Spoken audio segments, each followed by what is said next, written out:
وتخيلوا معايا ان جبل الجليد ده كان عبارة عن ايه؟ عن قطرات من المياه ومن الجليد البسيط، وتكون منها جبل جليد بالشكل ده. طبعا قطرات المياه اللي كانت بتنزل وكونت بحر هي اللي غرقت فرعون. هو هنا مثل اللي حصل في تايتانيك لما بس الجبل انفصل. شوفوا المنطقة دي الجبل وقع، هم بيصوروا لنا ازاي ده حصل.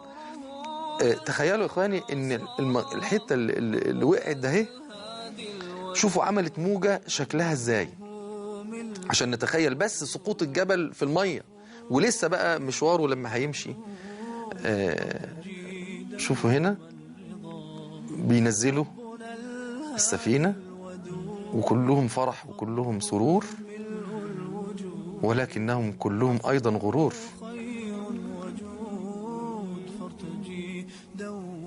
وهنا الجبل برضو انطلق من مكانه، وده من عجب الأقدار ان سفينة نازلة وجبل نازل لها مخصوص ومتجه لها بشكل مباشر. لا وايه، وبيمشي كل يوم 6 كيلو متر بس.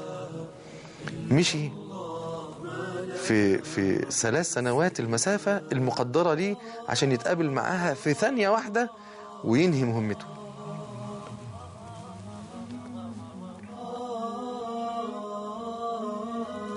شوفوا قطرات المياه كم أغرقت دولا، وكيف لذرات ممكن تحرق أمما، وكيف للفيروسات انها تبيد قرى. حاجات بسيطة ولكن قوة الله وراءها. ايه اللي وراء قوة المية؟ قوة الله. وايه اللي وراء قوة الجليد؟ قوة الله. وايه اللي وراء قوة الامراض؟ قوة الله سبحانه وتعالى. إلا الله لا إله إلا الله، ما لنا رب سواه. لا إله إلا الله، لا إله إلا الله. شوفوا بقى هنا بيقولوا ازاي حصل. شوفوا سخونة الارض، شوفوا قوة ربنا. محدش شايف الكلام ده تحت الارض. العلماء دول نزلوا عشان يشوفوا ايه اللي بيحصل، ايه اللي حصل في جبل تايتانيك وازاي انفصل من مكانه. شوفوا نزلوا تحت الارض في جبال الجليد عشان يشوفوا ايه اللي بيحصل جوه. شوفوا بقى نازلين لقوا ان سخونة الارض لما بيريد الله عز وجل انه احد هذه الجبال تنفصل من مكانها، الارض بتسخن فبتبدأ الجليد او جزيئات الجليد من تحت تنصهر وبتبدأ تنفصل. مفيش حد فينا شايف الكلام ده هو بيحصل، ودي من قوة ربنا، ان ربنا سبحانه وتعالى قوي عزيز يفعل ما يريد سبحانه وتعالى ومحدش دريان. اهو شوفوا مين دريان بالقطرات دي وهي بتنصهر، ومين دريان بالجبال دي وهي بتنقطع، ومين دريان بهذه الجبال الضخمة الفخمة وهي خارجة من مكانها ورايحة، ومحدش فينا عارف انهي مهمة ولا اي موضوع هو رايح ينجزه. سبحان الله، ودي من قوة ربنا سبحانه وتعالى. وادي الجبال بتنصهر علشان تبدأ مرحلة جديدة ومحدش فينا دريان اطلاقا ايه اللي ممكن يكون جبل ده ناويهوله. سبحان الله العظيم. ادي اشوف الانصهار كل ده تحت الارض محدش شايفه، انصهارات انصهارات. وسبحان الله اللطيف الخبير سبحانه وتعالى. ويبدأ الجبل ينفصل في النهاية. قال تعالى إنهم يكيدون كيدا وأكيد كيدا. شوفوا هنا يعني خلاص التجهيزات النهائية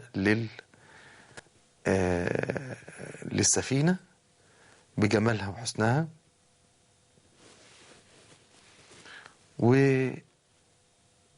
بيجهزوها التجهيزات النهائية خلاص. وخلاص يعني حتى إذا أخذت الأرض زخرفها وزينت وظن أهلها أنهم قادرون عليها أتاها أمرنا. هيبدأ دلوقتي برضو جبل الجليد خلاص في التجهيزات النهائية وكمان ينفصل انفصال كامل ويبدأ. شوفوا كل التجهيزات دي ومحدش واخد باله ولا حد عارف ايه اللي بيحصل.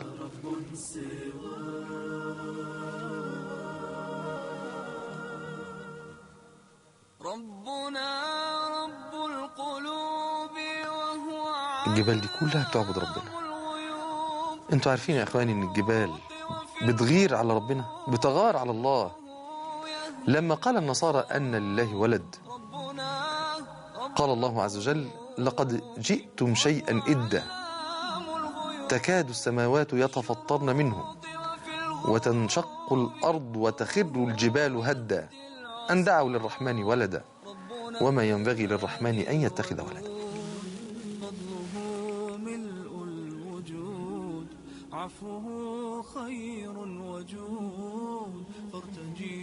جبال شامخات، أوتاد راسيات، ولكن تتحرك بأمر رب الأرض والسماوات سبحانه وتعالى. عفوه خير وجود فارتجي دوما رضاه. العجيب في الجبال دي إنها أساسا صعب إنها تتحرك من مكانها. كل ده بيسبح ربنا. الجبال دي صعب إنها تتحرك من مكانها أساسا، يعني حتى هم نفسهم مستغربين الجبل ده بهذا الحجم ليه يتحرك من مكانه، وليه يعني خد المسافة دي كلها. سبحان الله العظيم. ادي تايتانيك الحقيقية، هي دي. الكلام ده كان سنة 1912. شوفوا ضخمة ازاي، كانوا بيتحدوا بها العالم. ودلوقتي موجود على متنها قرابة 3000 راكب، كل واحد منهم له شأن عظيم، لأنها كانت أول رحلة، وكان عليها علية القوم، سفراء ووزراء وكبراء، وكان عليها الأعزة من كل مكان والأغنياء، على اعتبار أن دي رحلة العمر. ولكن ما نفعهم غناهم وما نفعهم كبرهم وما دفعت عنهم منازلهم ولا مناصبهم. فعال لما يريد سبحانه وتعالى. شوفوا الجبال ويتحرك الجبل. شوفوا، تخيلوا جبل مخلوق وماشي، وهو علام الغيوب في الشروق وفي الغروب نوره يهدي العصا. الغريب بقى يعني شوفوا حجم الجبل. الغريب ان هم عملوا كل المحاولات اللي ممكن تنقذهم من الغرق او من الاصابة والاصطدام بهذا الجبل، وكلها بقت بالفشل، بل وساهمت في هلاك هذه السفينة. ودي برضو شوفوا هذه الجبارة الكبيرة. من ضمن المعلومات العجيبة في موضوع تايتانيك ده، شوفوا هو دلوقتي بيحطوا الفحم ويحطوا الوقود عشان تمشي، انهم بنوها على 6 بلوكات ضخمة، 6 بلوكات كبيرة جدا ضخمة. هنشوف فرحة بقى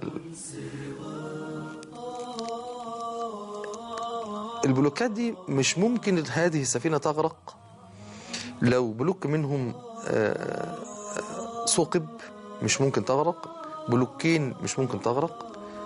3 بلوكات مستحيل تغرق برضو، او 4. لازم 5 بلوكات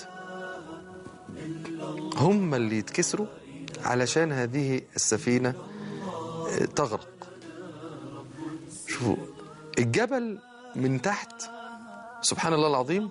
هو كان فيه 5 بروز هو نازل بيهم ومتجهز لها بيهم، وواخد بقى من الصخور اللي كان ماشي، لأن هو الجبل تحت الماء بيبقى أكبر من الجبل فوق، يعني بيبقى عمق الجبل تحت الماء أكتر من ارتفاعه. معاه 5 بروز هيدخل بيهم في السفينة علشان يفعل ما قدر الله سبحانه وتعالى. شوفوا ادي السفينة وهي ماشية. ده التخيل الحقيقي اللي حصل بشهادة من شاهد هذه الواقعة.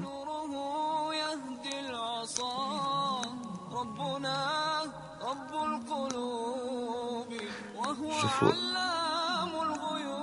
يعني في واحد من العلماء كان بيحلل الموقف اللي هو ده، بيقول لو احنا كنا ماشيين في اي مكان وقدامنا جبل جليد، الاختيار الامثل لو احنا مش قادرين نتفاداه على مسافة قصيرة يعني، ان احنا ندخل فيه مباشرة، وبعدين السفينة هتتعطل والدنيا ممكن هتتقلب صحيح، لكن مش هتتكسر.